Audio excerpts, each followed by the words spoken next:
Hi guys, I'm Kudzai, and today I'm going to be demonstrating to you a very interesting concept, which is how you can make industrial data available to Splunk. Now Splunk is a very powerful big data platform that you can use to extract insights from unstructured industrial data. So what I have here is a Groove Epic controller with a temperature sensor connected to it. I'll be transmitting this sensor data into Splunk using Node-RED, which is also running on the Groove Epic controller. So basically, Splunk is a software platform that allows you to collect and index big data such that you can search through your data as if you are searching through the web.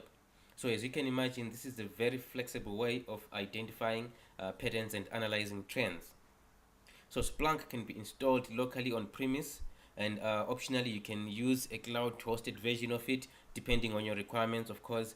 So what we're going to do in this demo is to collect data from our programmable controller and send it to a Splunk instance running on my machine.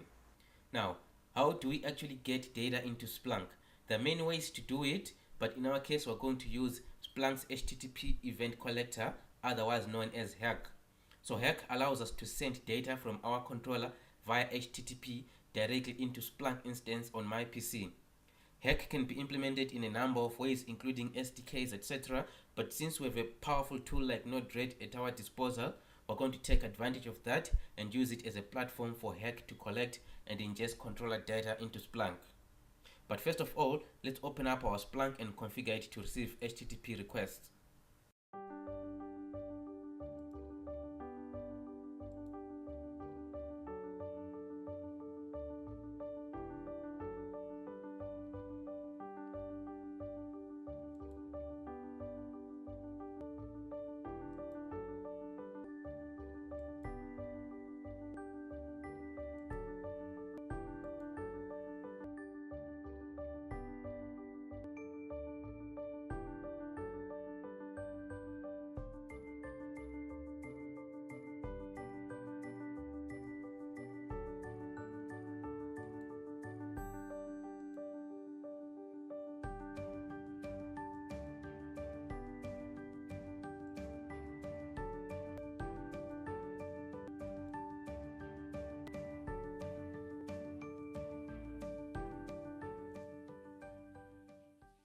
Now I'm on the Node-RED editor currently running on my controller.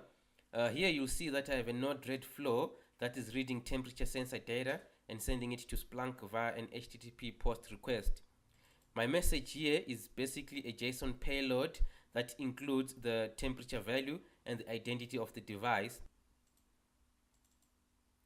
And then here I add a header to the message where I specify the data type that I'm sending and also providing the authentication token that we copied from the Splunk configuration earlier. And then on this node here, I'm essentially sending an HTTP post request to a Splunk API. So if I deploy this flow,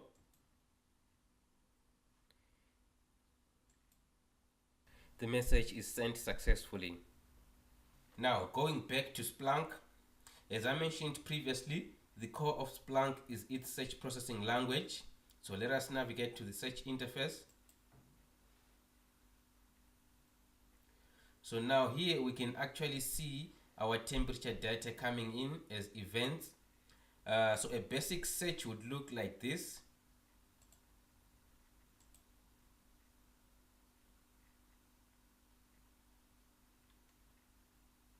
So this search query returns to us events from our HTTP event collector, which we called controller data stream. And you can filter through your data using this time selector here.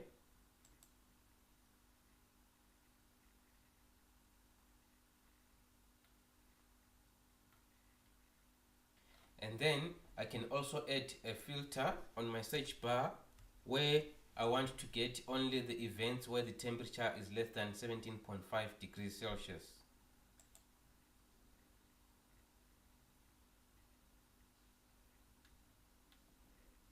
And then I can also create a time chart from the data. So as you can see, the interface also has got auto suggest, which is really cool. And we also have got text highlighting for keywords.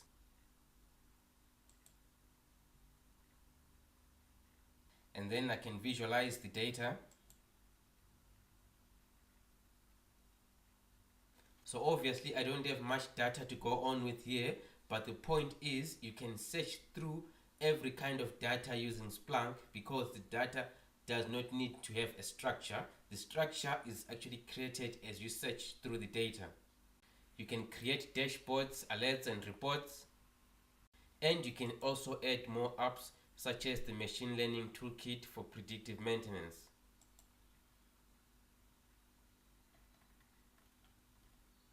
Okay, so that brings us to the end of this video. So if you've got any thoughts at all on this video, I'd love to hear about it in the comment section below. And if you found this video useful, please share it with your connections.